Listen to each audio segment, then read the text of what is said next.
Those winter weather temperatures have arrived, and that means we need to talk about how to stay healthy in the winter. Dr. Zach is back. Welcome to the show. It's great to have you again. Thanks to be Let's here. talk about some of those winter health problems. The obvious first two, I think, that we all talk about is cold and flu. Yep. We want to know, we got to break that myth.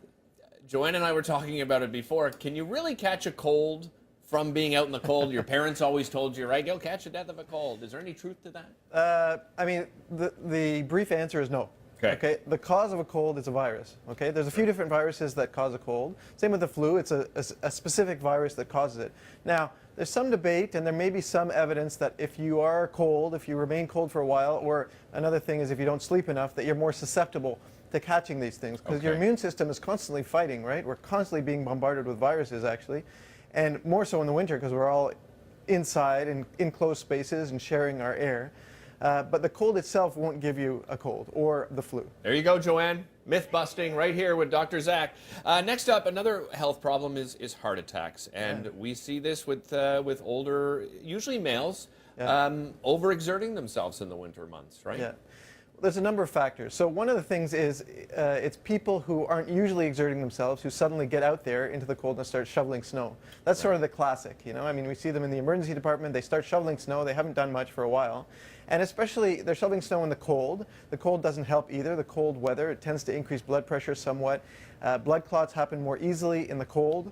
And blood clots are good if you're bleeding, but they're not good if they're in your bloodstream because they can go bad places like your heart, like your lungs.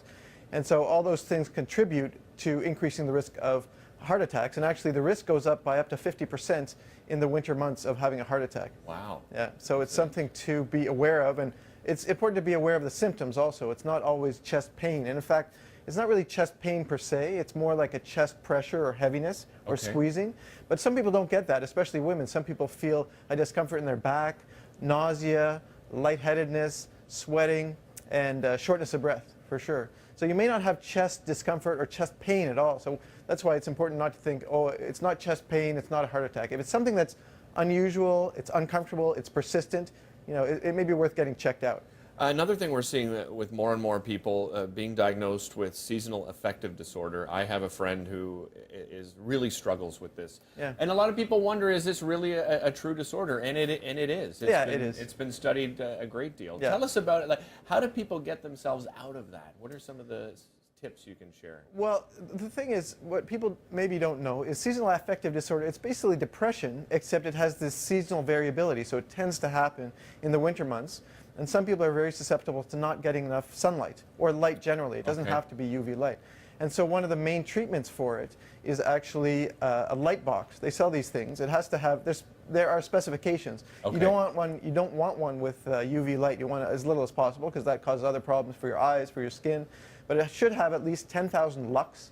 You can look these things up. Write this down, everybody at home. And it's seasonal. And actually what they've shown is that in Florida, the percentage or the incidence is about 1%, up to 2%, whereas in Alaska, it's up to 10% of people. So in places with less sunlight, where people are outside less, there's a higher prevalence of this seasonal affective disorder. And the treatments are, number one, this light box. Number two, if you can get out there, you know, it's important. I think a lot of us have the tendency to stay in. You know, we want to sort of cocoon ourselves, hibernate. Yeah, which it's natural. But if you can, it's good. It's still good to get out there, be active, that sort of thing. And then the same other treatments for depression work. So I'm talking about therapy and sometimes medications as well, antidepressant medications. What about some other outdoor issues? Obviously, you know, we hear frostbite, hypothermia, those sort of things. What are some of the symptoms for frostbite, and when should you really be concerned and going, you know, that you should see somebody about it? Well, one of the things, you know, I used to work up north a lot, like right up the top of Quebec with the native communities, and I found there I was less cold than here, even though it's minus 40, minus 50, and I realized that what people do there is before they go outside on a cold day, they go out and they're prepared to walk somewhere that's cold. So they're covered, right? They have their snow pants on, they have their warm jacket, they're covered from head to toe. Then they get out there and they're active and they're good. Here we kind of dress like we're getting into our car, you know?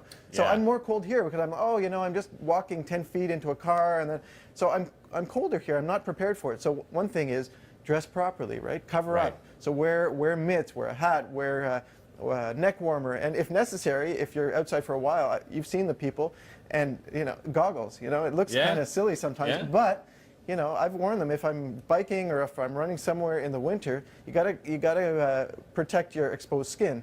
And so anyway, to get back to your actual question, when do you go see a doctor? I mean, first of all, if you start to have pain or if you start to have waxiness, like this white, waxy appearance to your skin, then get somewhere warm. That's the first thing. Right. And if you're in anything wet, being wet makes things worse.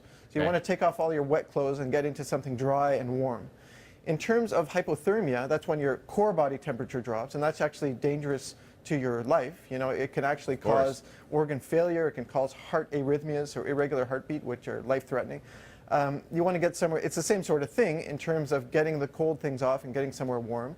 And obviously, if you're starting to have changes, one of the things that happens with hypothermia is people get confused.